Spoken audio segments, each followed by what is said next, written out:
माझं नाव अजय रत्ना सावर। 23 तारीखला मी तिकडे गेलो ग्राउंडवरती। तिकडे गेल्यावरती मी दुकानात जाऊन बसलो। त्याच्यानंतर काशीनाथ चौधरी, त्याच्याबरोबर संगतीत आलेत जयवंत भुरभुरे, वसंत चौधरी, शैलेश सांबर हे आलेत आणि डायरेक्ट मारायलाच घेतले। त्यांनी पहिले अरुणला मारले, नंतर त्याच्या बाबांना मारले आणि मी ते साईडलाच बसलेलो होतो। नंतर त्यांनी मला मारलं। मी सांगतो मला कशाला मारता? ते काय बोलत नव्हते, मला सांगून मारत, तुम्ही फटाकडे कशाला फोडले, तुम्ही हे करता ते करता।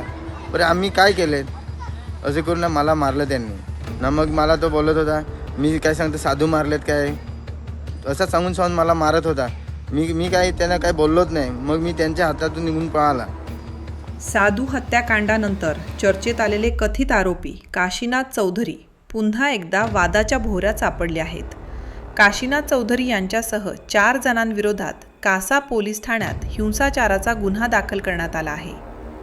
मिळालेल्या माहितीनुसार 23 डिसेंबर 2025 रोजी सकाळी 10:30 वाजण्याच्या सुमारास क्रिकेट मैदानाजवळ चहा, वडापाव आणि थंड पेय विक्रीसाठी उभारण्यात आलेल्या स्टॉलवरून हा वाद उफाळून आला।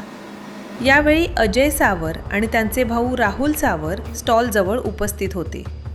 याच ठिकाणी काशीनाथ गोविंद चौधरी, शैलेश सांबर, जयवंत भुरभुरे आणि वसंत चौधरी हे चौघे पोहोचले।